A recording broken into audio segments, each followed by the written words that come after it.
everyone. Good day and God bless. I had a really good class last week. I think that was really cool. You guys did a really good job with everything. It's a bit challenging, I know, and there was a lot of information covered. I'm just going to review a few things from what we did last week.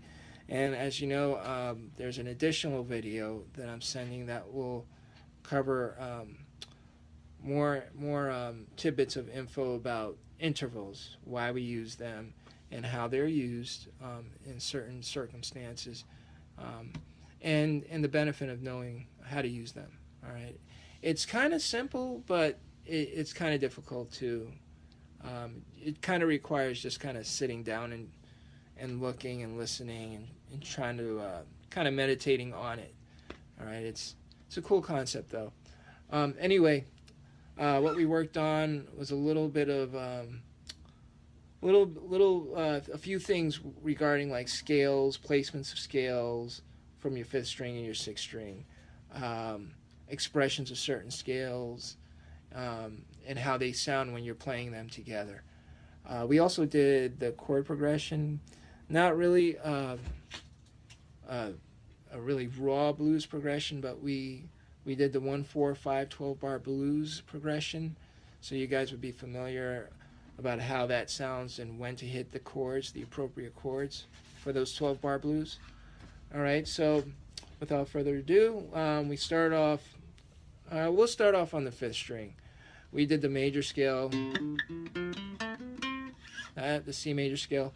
I'm just doing one octave, but the idea was I kind of quizzed everyone and I said, okay, from your fifth string, show me where a D sharp major would be. And you proceeded to identify each of the frets and find that D major on your fifth string. And then you went into the scale, which was great.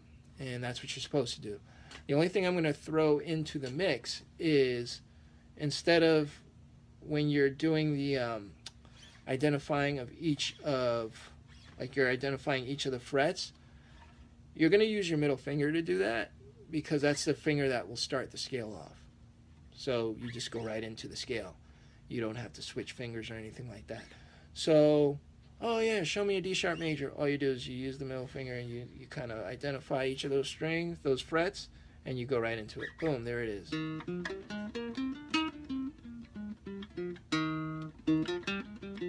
And that's all you're doing. You would do the same thing for your sixth string. Oh, show me where an A sharp major would be. Use the middle finger, boom, boom, boom, boom. You identify, okay, that's a G, G sharp, A. Oh, there it is.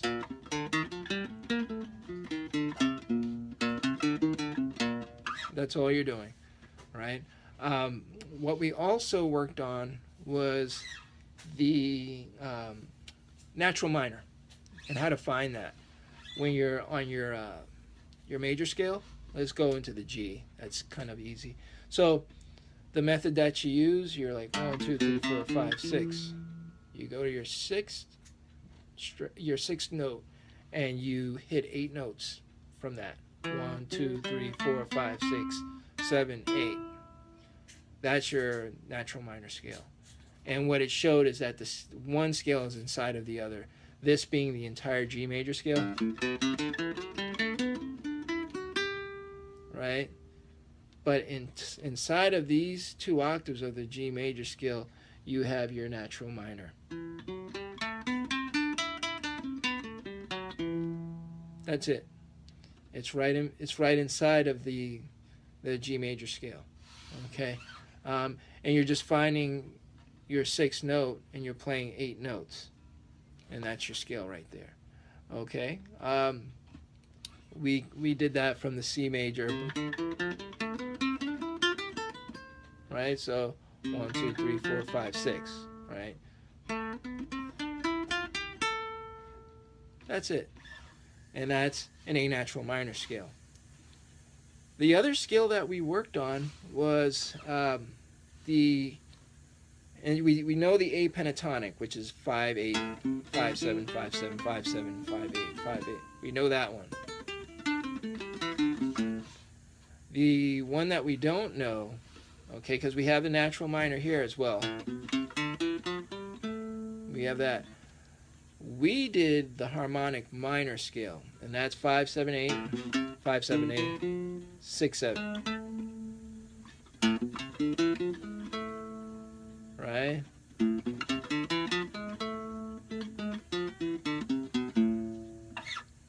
Alright, so that's the harmonic scale. The 6 is a G sharp. And then you go into your A. Right? So that's the harmonic. We did 2 octaves of that. Refer to your chart for that, you know, because I don't want to go into that right now. Okay, and the idea was to use the C major scale and use all those scales that are inside of the C major scale together. Use all those together. You know, just for like expressing yourself, your thoughts.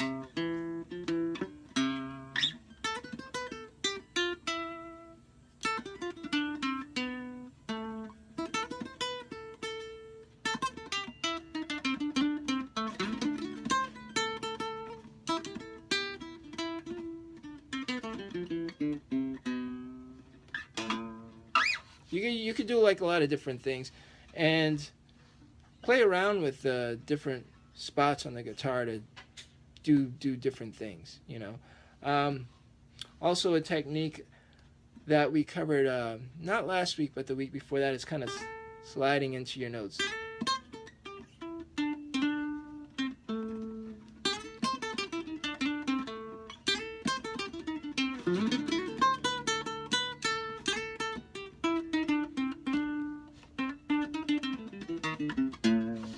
What I did there, if you remember, putting you can add different notes to it. Tension notes being that they're not in the scale, they're not in the C major scale or those other scales inside of the C major scale, your natural minor, your harmonic minor, your pentatonic. But because in the pentatonic the style is that you can bend notes, right? You can use those notes.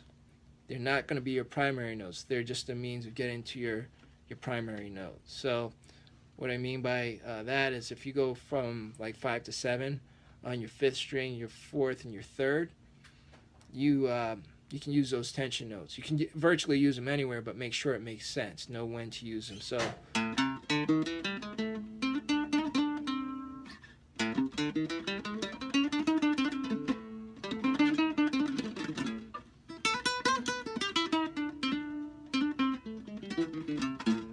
you can use them, but don't rest there because it sounds wrong. It doesn't sound like it fits in the structure that you've been playing through. Okay? You can use it, but make sure you know exactly when to use it. It's got to flow into that next note. Okay, so we did that. The chord progression was, also a bit of information about the chord conversions. We had a lot of problems with those because I was trying to explain those in so many different kinds of ways. We just have to keep it simple. What we did was I played we did like a C major chord, a barred one. And I asked everyone to just kind of listen to that. Tell me how they felt about it, the emotion tied to it, and then I changed it. And I told them, I asked them, everyone, how they felt when that chord was played. Happy to serious or sad. And sure enough, the emotions were happy and then serious or sad, you know. So it was pretty interesting. Those are chord conversions. And to make it brief about intervals, that was actually a very specific way that an interval could be explained. Is in order to get from a C to a C minor, something drops. In order to know that something dropped, you're internally using the concept of intervals. It means you're identifying something happened because you're familiar with the structure itself. You're familiar with the sound of the chord, and then you know something dropped. But to really get technical about the concept of intervals, that's why we have the system of identification for the scales and the chords, the 1, 3, 5, because when we change a C major to a C minor, or a D major to a D minor, what's going on is the third note of the scale, that construct or structure, it drops a half step, and that's what you're hearing. Okay? I wouldn't have known that if I didn't know how the intervals work, or if I didn't know how to identify the structure that makes the chord itself. That's how intervals are very important. On a very simple level, that's how they're important. That's how they're used. Constructing chords for songs and the mood that you want to, exhibit in the song. If you want happy, you go with the major chords. If you want to change the happy to something serious, usually it'll go into a minor chord or something like that. But in order to know that, the concept of intervals and understanding intervals, that's happening internally and in theory. If you know what that is and you're into music theory, you'll know how to write that out and how it should look. So that's why, composers or musicians will use that, and they'll talk about intervals.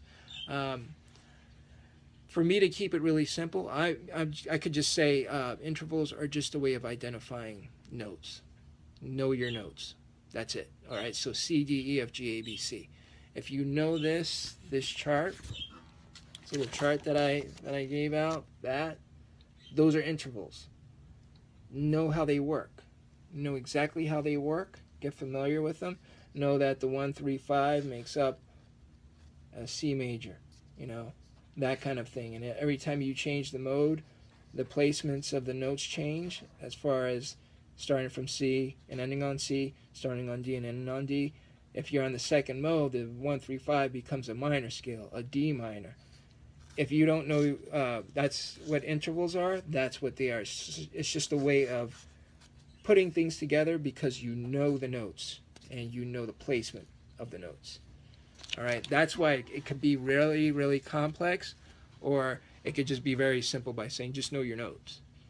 So there's a couple of things that go along with it. It's easy, yet it's very complex because sky's the limit with this concept. All right. Okay. So that is it for this portion of it. I'm going to send more of a detailed analysis on perfects and majors and how we build on perfects and majors from the understanding of intervals. Okay, so thank you very much. Work on your blues progression on C. Know how to do that. We did it on C, we did F and G. Chords being the C, F, G. 1, 2, 3, 4. 1, 2, 3, 4. 1, 2, 3, 4. 1, 2, 3, F. 2, 3, 4. Back to the C. 2, 3, 4. 2, 3. We did G. 2, 3, F. 2, 3, 4. C. 2, 3, 4. C. 1, 2, 3, 4. 1, 2, 3, 4. 2, 3, 4. 1, 2, 3, 4. 2, 3, 4. 2, 3, 4. 2, 3, 4. 2,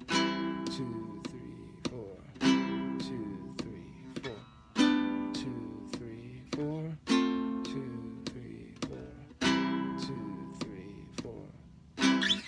That was it. Okay? Thank you very much. God bless. I'll see you guys on Wednesday.